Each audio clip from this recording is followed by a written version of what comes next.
Yeah, Best that was practice bizarre. Jalen has had in 2 years. Best practice ever.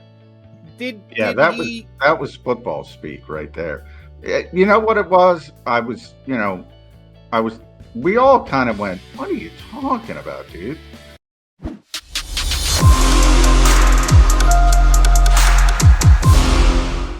Football Friday here on Birds 365. You got me, Jody Mac, Ric Serritella, in for John McMullen. Oh, there's McMullen. He's down in Florida. He's getting ready for some preseason football action between the Dolphins and the Eagles. How's your stomach feel, buddy? So far, so good.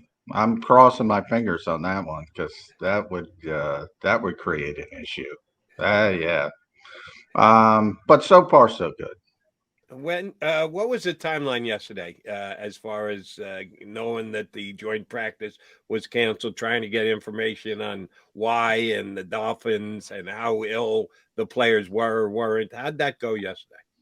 I'm trying to look at my text messages here. It came pretty early in the morning before we had to leave for practice. The Dolphins sent out that it was going to be canceled. So from their perspective, so then we were all scrambling to figure out what the Eagles were going to do. That took a little bit longer. I guess they were trying to figure things out with their medical people and seeing how guys felt and all that kind of stuff. So it was about a half hour between, and they said, nope, we're going to practice. And everybody shuttled down there the best they could to see essentially a regular training camp practice at the Dolphins facility, which was interesting, at least, and hot, as you mentioned, Jody. 100. This is not even a real number, by the way. 103% humidity. I checked my weather app, and it said 103%. That's not even a real number. I said Miami. People make that up. They say, "Oh, I'm giving 110%." No, 100%. That's the scale. Not Miami. 103. That's funny. Miami, they got a little bit different way of doing things, Johnny Mac. And, the good news is you got to dig into the vintage collection. I saw you pull out the Miami Vice gear yesterday. You looking real Miami down there in Florida. So, at least you got a little trip to Florida in. But, hey, let me talk to you about Miles Sanders because this is the 6th straight practice. I think he's been held out with the hamstring, and hamstrings tend to linger. There was kind of a sense last year that Miles needs to understand the difference between being hurt and being injured. I know I was listening to the Sports Take guys yesterday. They're not really too concerned about it, but somewhere in the deep belly of mine, I am a little bit nervous about this situation. Well, I get why people are because of Miles' history over the past 2 years. I think they kind of forget that he did play his entire rookie season, played all 16 games. So he has done it before, but 2 years in a row. So that's what people remember, and he's been nicked up. Last year was an ankle and a broken hand, so it's kind of like you break your hand, you break your hand. I don't know if I could call that injury prone, that type of injury. But those soft tissue injuries are always a concern. But that's why the Eagles are doing it. It's what are we, August 26th, so the new preseason. You have 2 weeks, essentially, a little bit over 2 weeks before the opener. He's going to be there. The Eagles are just being cautious. He's always out at practice. He's not away from practice. In other words, I always tell Jody, Rick, if somebody gets hurt, you don't see him on the practice field, it's more serious because they don't want him near anything. When they're sort of just being cautious with guys like Devontae Smith earlier in camp, the same way. When he had a little groin tweak, he was out there every day watching, taking it in, and you could tell right off the bat it wasn't serious. They were just being cautious. Same thing with Miles Sanders right now. All right, I need your take on this. I ran this by Ricky right before we punched you up.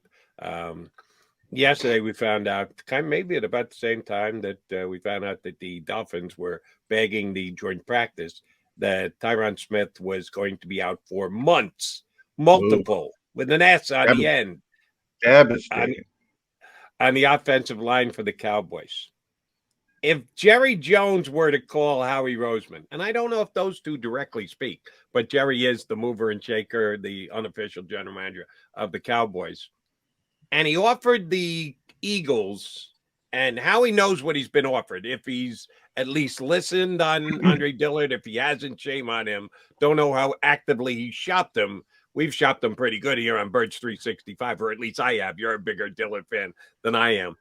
If the Cowboys offered a second-round pick that could elevate to a 1, depending on playing time, Howie Roseman at least think about it? Does he contemplate it? Would you help out the Dallas Cowboys and give them their starting left tackle for a half a season? Yes. For a conditional 1, yes. That's it, though. That's it. Nothing else. A 3 turning into a 2? No. A 2? No. A 2 that can turn into a conditional 1? Yes. Okay. Now, I don't think it's going to happen because the Cowboys just drafted Tyron Smith's heir apparent in the first round this year. And people think they overdrafted Tyler Smith.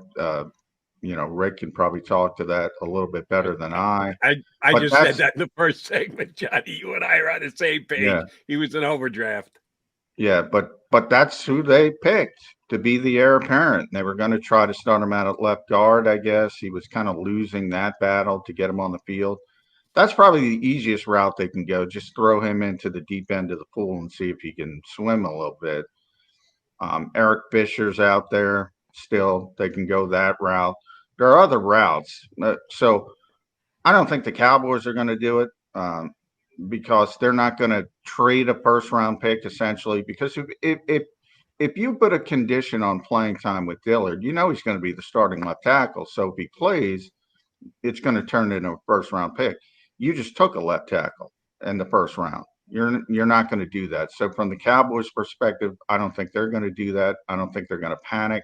Now, if they hire Rick Spielman, who I saw down here, and he's back in Miami, no, he's just hanging out watching practice. But he lives down here. But, if you have that panic type mode, they're not going to do that. So I can't see it from their perspective. And from the Eagles' perspective, they're not going to help out the Cowboys unless they get blown out of the water with that essentially a first-round pick, because the conditional 2 is turning into a 1 if you put that playing time on it, unless Andre Dillard gets hurt, because he's going to play. And Smith, Tyron, not Tyler, is going to be out probably for the year. There's some talk he could make it back in December, but considering the severity of that injury and a bulging fracture of the knee, that is not good. I think they're just going to play Tyler Smith. But either way, it tilts the power in the NFC East from Cowboys. I've been slight edge to the Cowboys. Give a little deference to the reigning champs, even though that never works in the NFC East. But until you prove you can beat them. But this changes things because, we just talked about injuries with Miles Sanders. Tyron's been injury prone the past couple seasons too. I think he's missed 20 games. And when he's out there versus when he's in there, Cowboys are a completely different team.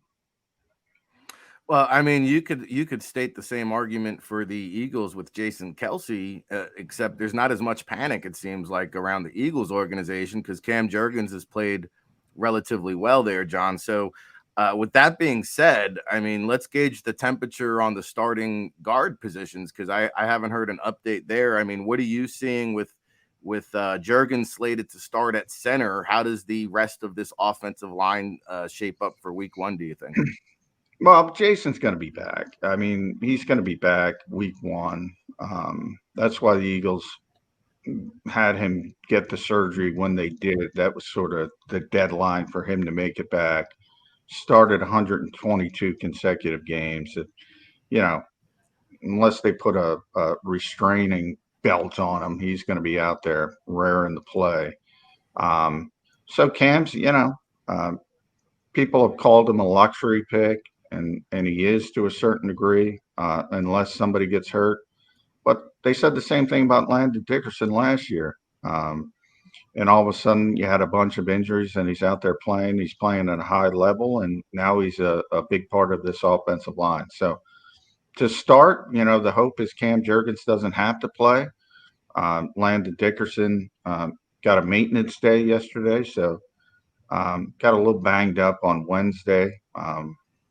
But it shows you the deference they have for him already. Isaac Seumalo's had a great summer coming off the Litzbranch injury, but you always have to be concerned with that type of injury, especially with big guys coming back. So, I mean, would he play guard? The Eagles have so much depth. I don't know if they would want to mess with that because he's a legitimate starting center in this league right now as a rookie. He has shown that type of talent. And I don't know if you want to mess with that. I just wait because Jason's retiring after this year. All indications. He's told his buddies he's retiring. This is it. He could always change his mind, but that's why the Eagles drafted Cam Jurgens. I think they should stick to the plan. No necessary cross training once Jason comes back. Something well worth keeping an eye on, Johnny Mac. Let me ask you another rookie question.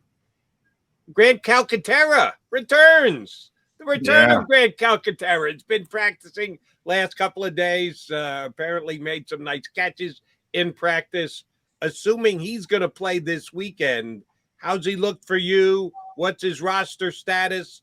I think I broached this with you last week. If he didn't get back, the possibility of putting him on PUP to start the year to keep a 53-man roster spot open. Well, if he's in, he's practicing, he's going to have to make the team. Where do you see Calcaterra going first on Saturday and then on the roster thereafter? Yeah, unless he gets hurt again, he's going to make the roster. It's kind of weird, and I'll use that word again, the deference the Eagles are showing to him. He's a 6th-round pick, right? I mean, we all talk about his history in college. Yeah, if he didn't retire, if he didn't transfer, maybe he would have been a 3rd-round pick, whatever, potential day 2 pick. But he wasn't, and he had the concussion issues, and he hurt his hamstring early and was out for a couple weeks, a long time in the summer. And he's back, and they're just like, they like him. They like him. And I think part of it is they need a backup tight end, right? I mean, Jack Stoll's making this team, but he's very limited from a receiving standpoint. I like Calcaterra's upside. And I think part of it is they think they're more likely to get Noah Tungiai through waivers and onto the practice squad than Calcaterra. So there's some strategy to it as well. But unless he gets hurt again, he's going to make this team, Grant Calcaterra. Well, talking about that strategy, Tuesday is going to be that final cut down day. And I know you guys have made a lot about Deon Cain's chances here. So obviously Jalen Reagor brings a special teams element to it. And, when you do this numbers crunch, typically you got 25 on offense, 25 on defense, 3 special teamers, and you start doing the math. Now, not only is he competing with Reagor, though, when you start, will they carry a 6th wide receiver? Will they carry a 4th running back? Because Huntley also brings a special teams element. However, to your point you just made, you could probably get Huntley through waivers. Not so much with Deon Cain. You cut Deon Cain, there's a chance somebody signs him to the 53-man roster. What are you hearing? What are you projecting? I think a lot depends on what happens with Jalen Reagor. Is he here? Is he not here? That if they're able to move him and there is consistent talk, I mean, everybody's trying to get something done here. If he's here, he's going to make the team. The Eagles aren't cutting him. And that also means he's the likely punt returner. Probably the kickoff returner, little less likely there, but probably. If he's not here, that opens up all kinds of doors. I think the Eagles also are very strong on the offensive line, obviously, very strong on the defensive line. There might be some shorting of people always get real hyped up about the initial 53. They call it the final 53. I call it the initial 53 because there's a lot of movement in the ensuing days. Agreed. So you mentioned running back, Rick. They can get Jason Huntley through waivers. So even if they want him to be the kick returner, they can keep an offensive lineman on the 53, maybe. They go short at running back to start. Then a couple of weeks later, if they need one, they just bring him up off the practice squad because the practice squad is expanded to 16. You can have 6 veterans on there. There's a lot more strategy involved. Quarterback. Are they going to keep Reed Sinnett as the third quarterback? They can probably get him through waivers. There's the conspiracy theorists that think they're hiding Carson Strong. I got to tell you, if they're hiding Carson Strong, they're doing the best job ever. They don't even give him reps. They just want him to play this game on Saturday. That's it. And then, because the practice squad is so deep, who knows from there. But so they might go short at quarterback. They might go short at wide receiver. Here, the problem with Deion Kane is if you're going to be the 5th or 6th wide receiver on a team, you got to help on special teams. And he doesn't do anything on special teams. He's not a returner. He's not a coverage guy. So I don't know how you finagle that, to be honest. Now, if he's a meaningful part, and by meaningful part, I use Jalen Reagor's role, and I know fans are going to roll their eyes, but you don't want to talk about injuries, but if you have injuries to A.J. Brown or Devontae Smith, you'd much rather have Deion Kane around than some Britton Covey type returner, Britton Covey. So it's difficult. It's a difficult decision. They would like to keep Deion around, but I don't know how they can keep him on the 53 with no real value to special teams. All right, Johnny Mac, I know the coach spoke yesterday, and man, he was effusive in his praise of Jalen Hurts at the joint practice with the Dolphins the day before. Yeah, best practice Jalen has had in 2 years. Best practice ever. That was football speak right there. You know what it was?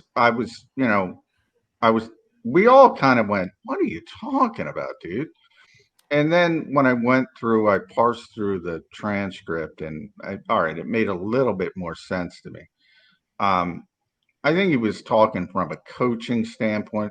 Like I mean, I think he threw the football once more than 15 yards in that entire practice. So, Jalen's a guy who makes a lot of splash plays at times. And Wednesday was pretty nondescript. A lot of checkdowns, a lot of underneath stuff.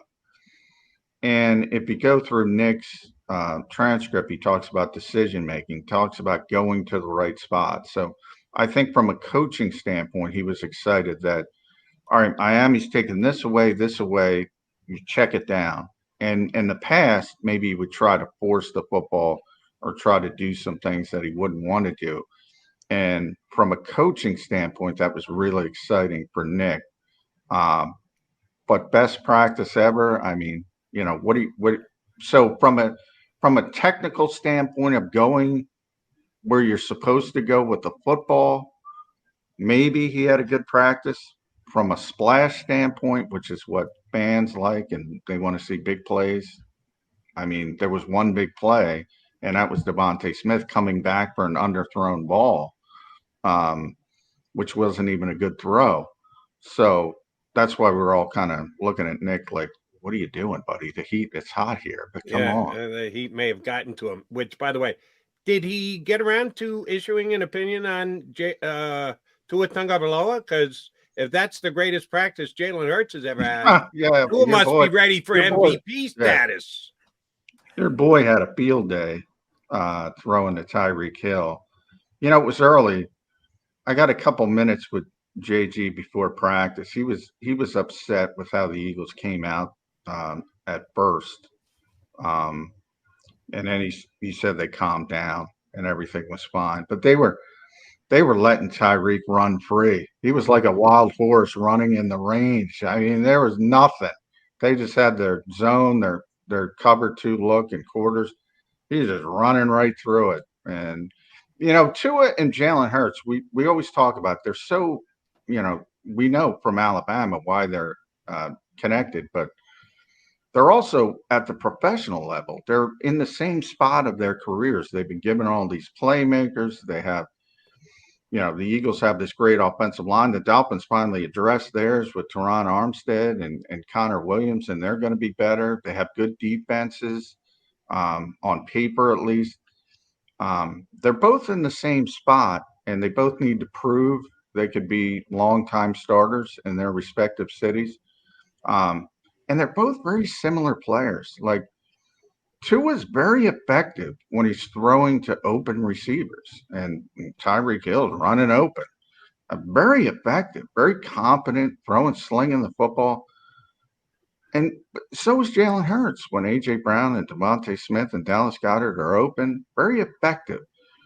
That mentality of throwing receivers open that the great quarterbacks in this league were known for many, many years. The Brady still, the Peyton Mannings going all the way back to, Drew Brees and Phillip Rivers, those types of quarterbacks that we've seen recently who could throw receivers open in these tight windows. They're not good with that, either of them.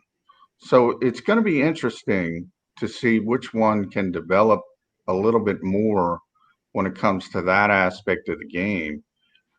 And it's fascinating to see where they both are in the same spot after all they went through in college together. All right. Well, since we went down the Dolphins path, let me ask you, Johnny Mac, because it's a small sample size, but you're down there rubbing elbows with some of the Dolphins beat reporters. And you just mentioned, Tua and Tyreek Hill were basically playing pitch and catch out there. Was that because of the mastermind head coach, Mikey McDaniel? And what do you take from the consensus of Mike McDaniel, who is the new mysterious man of the NFL here? Well, I think, no, yeah, I mean, the Eagles weren't game planning for the Dolphins and vice versa. The Dolphins weren't game planning for the Eagles. So you're just running your stuff in practice, and the Eagles had a bad day. And, as I said, JJ was pretty upset with the secondary early for not doing what they were supposed to do in zone coverage. So I don't think it was Mike McDaniel running up plays. I mean, he understands you don't want to do that in practice. There's always uncertainty with any rookie head coach. He wants to bring the San Francisco running game to Miami. That's what the Dolphins reporters tell me. And they've gotten better on the offensive line. Armstead is great when he's healthy. Great. But I don't know if they have the running backs to do it. I don't know if they have the talent to do it. And Tyreek will help there if they could use him, not like Deebo Samuel, but in the same way creating motion that you saw in San Francisco. He can stretch you vertically and horizontally, scare the living what's out of you. So we'll see from that aspect. I know a bunch of people are concerned about the defense, but that's more to do with it seems like everybody had a ton of respect for Brian Flores down here as an X's and O's, as a scheme guy defensively. So they kind of think they're going to take a step back. I got to tell you, Jalen Phillips, though, he looks like a handful. And I didn't see that coming. I thought he was kind of overdrafted last year a little bit. You can talk to that, Rick. But he ended up having, I think, 8.5 sacks. He looks like he's going to be a double-digit guy if he's healthy pretty consistently. They have a lot of talent, the Dolphins. And it's not a surprise to me that the Eagles lost their first joint practice because they have a lot of talent. Johnny Mac, what are we going to see out of innovative Jonathan Gannon's scheme this weekend? Oh, Will we see anything innovative zip. on the defensive side for By the the way, Eagles? I have that on good authority. Zip. And when I say good authority, the best authority they could be. Absolutely nothing. If vanilla had a flavor that was more vanilla than vanilla, that's what the Eagles defense is going to be against the Dolphins. Zip. Well, Zero. then here's the follow-up Birthday question. install Week stuff. 1 against the Lions, projecting ahead. What innovative changes are the Eagles going to be making on defense under Jonathan Gannon's reign? They're going to play the same defense they played last year, but they have better players. And they're playing. Vic Fangio was down here again, by the way. They're playing Vic Fangio's defense, as is half the stinking league. And they're going to play that 5-2 overhang in obvious running situations, and they're going to go to more of that 40 front when they need a pass rush.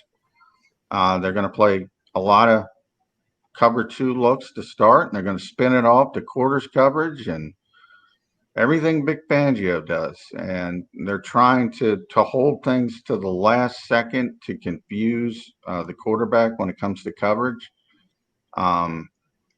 They have great corners when they're healthy, and they better stay healthy because the second team corners are a big drop off. I'm starting to think, Jody, you and I have talked a lot. The biggest drop off to me is still tight end from Dallas Goedert to Jack Stoll. But from James Bradbury to Zach McPherson, that is pretty significant. Agreed. So you need Slay, Bradbury, and Avonte Maddox out there. All And right, if they're out there, let me hop in here, Ricky, and I apologize for jumping in. All good. Slay got beat pretty good a couple of times by Tyreek Hill in the practice the other day. yeah, he did. Gets a little bit of a limp involved. Goes back, plays maybe one more snap, and then comes off the field. His idea, the coordinator's idea, the team doctor's idea, because he's back out there practice yesterday, picked off Jalen Hurts. I guess Jalen didn't have as good a practice yesterday as he did in the joint practice against the Dolphins. Whose idea was it for Slay to go off the field on Wednesday? Well, he first got hurt in individuals right at the start of practice. He stayed in for a while. Then he got beat again in team drills, and he took himself out. He waved Mac McCain on the field, and then Kerry Benson took the first team snaps the rest of the day. I think it was a combination of it was really hot. I don't want to chase Tyreek Hill anymore. And, when he was back yesterday, completely healthy, that kind of buoyed my thought process that that's the way it went. Look, I wouldn't get too. Tyreek Hill is different. There's not a lot of teams that have Tyreek Hill, so I don't think you have to worry about it too much. But yeah, it was not fun for Darius or the Eagles defense. All right. Well, we know about the vanilla Eagles defense. On Wednesday, we shredded the vanilla Eagles offense, and I know Jody wanted the offense to be a little bit more creative here. And I saw yesterday or the day before, I was reading a report. There was kind of a little shovel pass there to Dallas Goedert, who came down the line, maybe get him the ball in open space. Is that a new wrinkle? Are we going to see more chicanery? Doug Peterson liked to throw in the occasional trick play. Will Sirianni open things up a little bit more here in season 2? Yeah, he's run the shovel screen a couple times. Jody knows that they don't use motion. Nick doesn't use motion. They did use motion. They had a 45 seconds left, down 8 at the 25-yard line. So you got to score a touchdown, and you got to get a 2-point conversion. The second team converted a 2-point conversion by putting John Hightower in motion and just letting him run, getting that little advantage, run to the corner of the end zone. It was successful. But Jody and I have talked about this a lot. Nick didn't use a lot of motion. I think a lot of people blamed it on, oh, he's got a young quarterback. It's got nothing to do with the young quarterback. He doesn't like motion. He just doesn't. And with the Chargers, they didn't use motion. In Indy, they didn't use motion, and they had Phillip Rivers, smartest guy, this side of Harvard or MIT, according to Nick Sirianni and Shane Steichen. So they just don't like motion. And he says, I'm not going to motion just for the sake of motioning. So, look, I think they're going to out-talent people a lot. But if people are looking for Sean McVay stuff or Andy Reid stuff, yeah, you might see the occasional shovel screen, but there's not going to be a ton of motion. All right, Johnny Mac, we got the game on Saturday. Guys will be playing for that spot on the 53-man roster. Where's the closest battle? Where is the last rostered spot, last three, however many you want to, however big you want to make the debatable group to be? Where are the spots where a guy is going to make it because of the way he plays Saturday? A guy is going to get cut because of the way he plays Saturday. Backup safety. That's the one position where I don't know what they're going to do. That's where Bo's probably going to beat me. I don't have a handle on what the heck they're doing at safety. And I don't have a handle because I don't think they have a handle. If Tart gets 15 snaps, does that mean he's got the team made, or does that mean they've already made the decision they're going in another direction? It's a good question. I thought it was positive. Josiah Scott's been injured now, and I think he's got the team made as the third safety. And then you start talking about who's number 4. And is it Kayvon Wallace? Is it Tart? Is it Reed Blankenship even, who continues to make some plays, made a play again yesterday? Ugo Amadi, we hardly knew you. See you. He was here for 9 days in 3 different cities. He doesn't know where he is, Ugo. Poor Ugo. Yeah. But he never played safety anyway. The few days they did have him, he was playing nickel and special teams. To me, why would you keep Tart as a fourth safety? Doesn't make any sense to me. Similar to what I said to Rick about Deion Kane, he's not going to help you on special teams, whereas a Kayvon Wallace or a Reed Blankenship can help you there. You also have to figure in Andre Sachere, who plays both safety and nickel. So that is the most difficult spot.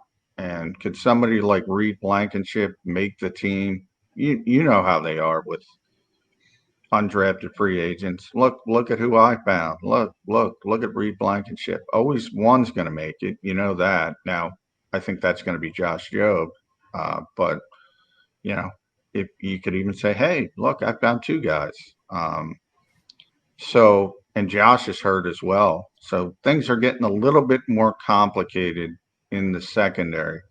But I do get a feeling that Josh Jobe has kind of made this team as long as he's healthy. That's, your great minds think alike. That was where I was going to go with my next question. But since you answered that, I guess, how is the quarterback breakdown going to play out here against the Dolphins? Will Reed Sinnett play the first half and Carson Strong plays the second half, or will that be determined, or how do you kind of see? And also, are you concerned if they did trade a Gardner Minshew? Is Reed Sinnett ready to be that backup guy, do you think? No, they're not going to trade Gardner. I mean, unless they get I don't even think they're even considering it now, because Reed Sinnett he's a lot better than Carson Strong, and he's probably closer to Gardner than Carson is to him, but he's not close to Gardner. The Eagles would not feel comfortable with Reed Sinnett as the backup quarterback. So it's the the boat has left the dock on a Gardner Minshew trade. Now, unless an injury happens, though.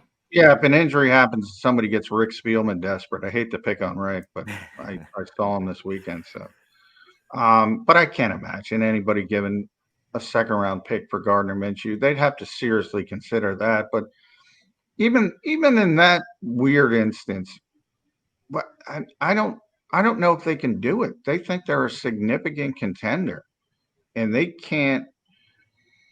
Jalen Hurts is young and healthy and tough, but you need that contingency, and nobody values the backup quarterback position more than this team. So I think it's very unlikely they would trade Gardner Minshew. As far as the playing time, I wouldn't be surprised if they put Gardner in bubble wrap, but you might see a little cameo, like a series or two, and then it'll be mostly Reed Sinnett, and then they'll finish up with Carson Strong. I think the only reason Carson's still here is because you need somebody for the preseason game, to be honest, in case Reed Sinnett gets hurt, because you don't want to bring Gardner Minshew back in. They might not even dress him, to be honest. Does Sinnett make the 53-man, do you think? It kind of depends. If Howie thinks he can get him through waivers, I think if they can get him through waivers. If he thinks he can get him through waivers, and a lot of it might come down to that preseason game, because if he goes nuts and throws for 3 touchdowns, 4 touchdowns, which I don't think it's going to happen, then maybe somebody across the league says, oh, this guy's got some upside, and there's some bad quarterback situations. That's why Nick Mullins got traded. There's some bad backup quarterback situations around this league. So kind of depends on what happens. But if he thinks he can get him through the practice squad, yeah, they would want that roster spot to keep an extra D lineman or something of that nature. Because they have a lot of depth on the D line. I think he could throw 6 touchdowns this week, and Reed Sinnett's not going to make the 53. But I'm with you 100% on Gardner Minshew. He's borderline untradeable at this point. Yeah, he's almost untouchable at this point. I think they might even turn down a second-round pick. When you attach that 1 to it, gets a little different. Yeah, I'm not sure they do it for 1 either. You got me. I was going to say no. I thought you were going to go 2. I was going to say nope. It's no chance. And then you put the conditional 1 on there. The one is going to, it will make Howie at least pause. Yeah. And, oh, by the way, neither one of those things are happening. Last thing, we got now 15 days after the game tomorrow before the Eagles play their first game. Enough time for Devonta Smith. Can he find the time to shoot a Wawa commercial and make sure he doesn't have to pay for I think he was shooting a Wawa for the rest commercial. of his life? After he does the I Love Wawa hoagie commercials? I think he was shooting a Wawa commercial. I think that was the shoot. They just go ahead and use that. They don't have to put him in front of a Wawa anywhere. Well, Wawa, people are conspiracy theorists, so they think the Eagles are hiding Carson Strong, for instance. Well, I'm a conspiracy theorist on that kind of stuff. Wawa's an Eagles sponsor, so come on. Devontae's 166 pounds. He's not eating a hoagie every day. I mean, that's what he said, Johnny Mac. Yeah. I take everything. I think our buddy Mike Sealski is the opposite of a Wawa lover. He made a little quip about it, but I'm waiting for him to talk about Pat or Geno's, and all the people get excited about that. But hey, as long as Devontae, he says he's 170 now, so as long as he stays healthy, he can eat whatever he wants. Wawa keeps you healthy. I'm with Devonta on this one. J-Mac, good stuff. Enjoy your day off. Back here Monday. Looking forward to it. We'll be getting that much closer to kickoff. See you Monday, buddy. All right, thanks, and congrats, Ric Serritella. The new show starts Monday, right? Yeah. Thanks, John. Appreciate that, man. I have to pop you on, and safe travels back home. All right, thanks, guys.